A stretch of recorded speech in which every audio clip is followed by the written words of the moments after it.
Everyone, welcome back to my channel science with Savita. Last videos में हम nutrition पढ़ते आ रहे हैं। न्यूट्रिशन इन ह्यूमन बींग्स हम पढ़ रहे हैं। उसमें हम क्या पढ़ रहे हैं? Digestive system. तो आज की वीडियो में हम पढ़ने जा रहे हैं फिजियोलॉजी ऑफ ह्यूमन डाइजेशन, यानी कि जो भी अभी तक हमने पढ़ा डाइजेस्टिव सिस्टम के बारे में उसका एक छोटा सा रिकैप करने वाले हैं हम स्टार्टिंग से, कि अपने अंदर खाना कैसे जाता है, कैसे उसका डाइजेशन होता है। तो चलो भाई स्टार्टिंग से देखते हैं। देखो ये क्या है? खाना है, ये फूड है। ये कहाँ जाएगा? बकल कैविटी के अंदर, माउथ, बकल कैविटी या माउथ के अंदर जाएगा। ठीक है, बकल माउथ के अंदर क्या तीन चीज़ें प्रेजेंट होती हैं? Teeth, saliva, tongue. ठीक है, देखिए टिथ क्या करेंगे? Mastication of food, mastication of food. Tongue के ऊपर क्या प्रेजेंट होते हैं? टेस्ट बर्ड्स प्रेजेंट होते हैं। और जो अपने अंदर सलाइवरी ग्लैंड्स प्रेजेंट होते हैं वो अपनी बकल कैविटी के अंदर जाके ओपन होते हैं और क्या सिक्रीट करते हैं? सलाइवा सिक्रीट करते हैं। सलाइवा कितना सिक्रीट होता है? 0.5 to 1.5 litre per day in a healthy human being. Okay, salivary glands हमने पढ़ा तीन तरह के, तीन मेजर पेयर्स होते हैं। पैरोटिड ग्लैंड, सब mandibular gland and sublingual gland. ये तीन मेजर पेयर्स अपने पास प्रेजेंट होते हैं सलाइवरी ग्लैंड्स के। और ये कहाँ प्रेजेंट होते हैं? बगल कैविटी के अंदर, अपनी डक्ट्स के थ्रू सलाइवा को क्या करते हैं? सिक्रीट करते हैं। ये कैसे ग्लैंड्स हैं? ये एक्सोक्राइन है, यानी कि इनके पास अपनी खुद की डक्ट्स प्रेजेंट हैं। अब क्या होगा कि बकल कैविटी के अंदर जो फूड है वो अपना एक बोलस की तरह, बोलस में कन्वर्ट हो जाएगा। बकल कैविटी के अंदर हम फूड को क्या नाम दे देंगे? बोलस। यानी कि जब फूड सलाइवा के साथ मिक्स हुआ तो एक बोलस के अंदर कन्वर्ट हो गया। और बकल कैविटी के अंदर क्या प्रोसेस होगी? जो स्टार्च अपने फूड के अंदर प्रेजेंट होगा वो सलाइवरी अमाइलेज जो एंजाइम होगा वो उसको किस में कन्वर्ट कर देगा? माल्टोज में कन्वर्ट कर देगा। अब बकल कैविटी से फूड कहाँ जाएगा? ईसोफेगस में जाएगा। ईसोफेगस के थ्रू फूड कहाँ जाएगा? स्टमक के अंदर एंटर करेगा। स्टमक के अंदर क्या होगा? चर्निंग ऑफ फूड, यानी कि फूड का जो डाइजेशन है वो स्टार्ट हो जाएगा। ठीक है, के अंदर प्रेजेंट होते हैं गैस्ट्रिक ग्लैंड्स। कहाँ प्रेजेंट होते हैं? ये स्टमक के इनर वॉल में प्रेजेंट होते हैं। ठीक है, ये क्या रिलीज करते हैं? गैस्ट्रिक जूसेस रिलीज करते हैं और HCl रिलीज करते हैं, जिसका pH 1.5 to 3.5 तक मेंटेन रहता है अपनी बॉडी के अंदर। म्यूकस रिलीज करते हैं और पेप्सिनोजन रिलीज करते हैं और कुछ डाइजेस्टिव एंजाइम्स रिलीज करते हैं। HCl का क्या काम है भाई?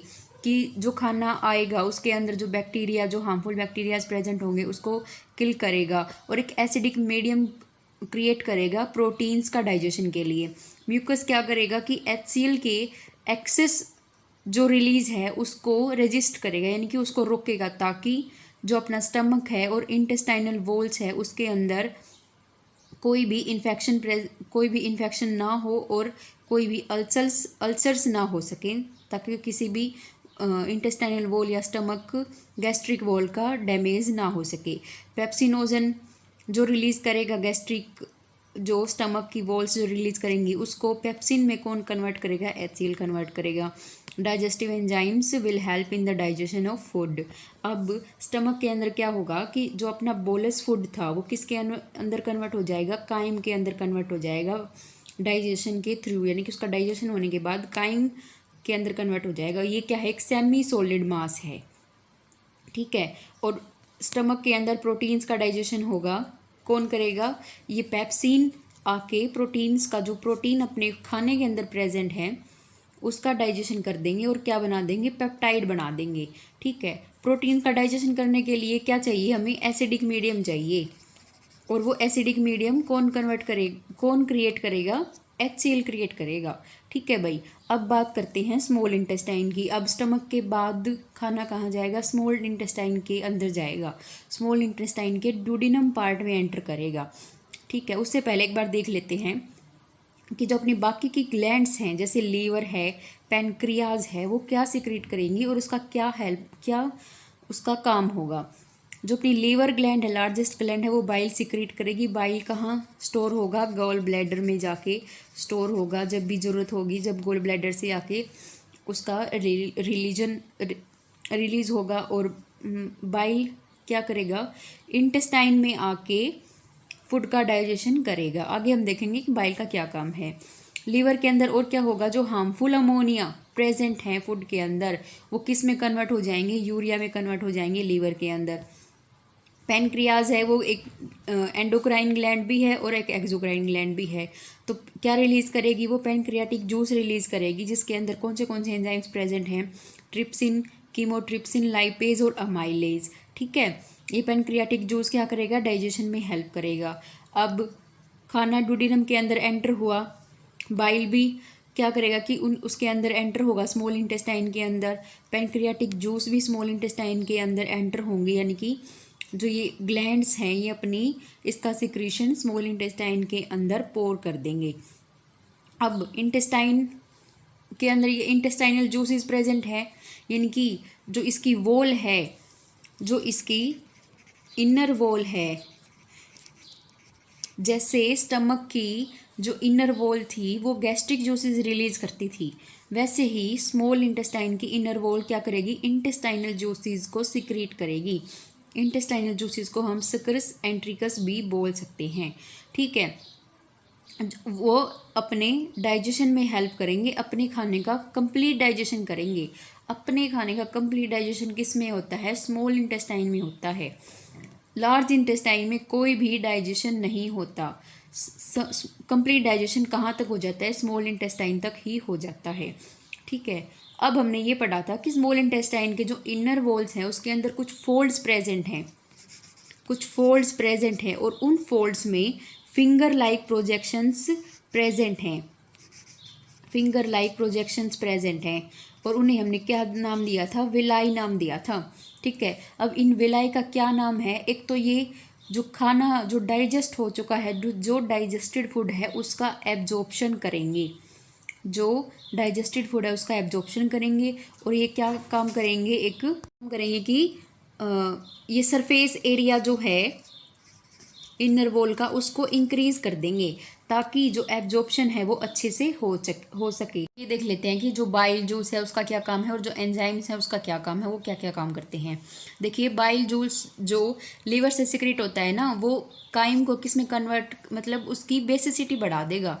जो काइम अपने स्टमक के अंदर प्रेजेंट था उसकी बेसिसिटी बढ़ा देगा। ठीक है, जो स्टमक के अंदर बना था और स्मॉल इंटेस्टाइन के अंदर एंटर हुआ था उसकी बेसिसिटी बढ़ा देगा।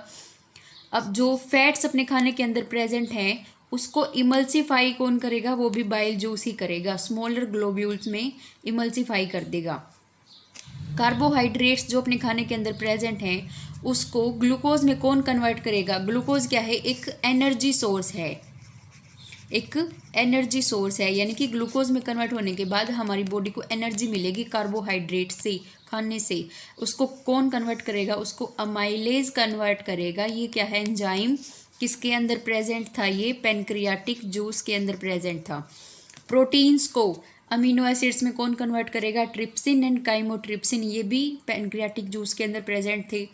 इमल्सीफाइड फैट्स, यानी कि फैट्स को इमल्सीफाई किसने किया? बाइल ने। अब इमल्सीफाइड फैट्स जो बाइल ने बना दिए उसको ग्लिसरॉल्स में और फैटी एसिड्स में कौन कन्वर्ट करेगा? लाइपेज एंजाइम, ये भी पैनक्रियाटिक जूस के अंदर प्रेजेंट था। अब यहाँ तक क्या हो गया? अपने खाने का कंप्लीट डाइजेशन हो गया। और एब्जॉर्प्शन किसने कर लिया? विलाई ने कर लिया। अब जो अनडाइजेस्टेड फूड रह गया एज वेस्ट, वो कहाँ एंटर करेगा? लार्ज इंटेस्टाइन के अंदर एंटर करेगा। लार्ज इंटेस्टाइन के अंदर एंटर किया, वहाँ पे कोई भी डाइजेशन नहीं होता। लार्ज इंटेस्टाइन के अंदर कोई भी डाइजेशन नहीं होता। यहाँ पे क्या होता है? सिर्फ absorption of water from undigested food. जो अनडाइजेस्टेड फूड बच गया उससे वाटर को एब्जॉर्ब करना ही लार्ज इंटेस्टाइन का काम है। और क्या बनाएगा? जो स्टूल्स हैं, जो वेस्ट है उसको सॉलिड बनाएगा। ठीक है, और एब्जॉर्प्शन ऑफ वाइटामिन्स भी लार्ज इंटेस्टाइन में होता है। अब लार्ज इंटेस्टाइन का एक पार्ट है रेक्टम, उसके अंदर क्या होता है कि जो स्टूल्स अपने बन गए, यानी कि जो undigested food as a waste बच गया, उसको टेम्परेरली स्टोर करेगा। ठीक है, ये थी अपनी कंप्लीट डाइजेशन की प्रोसेस।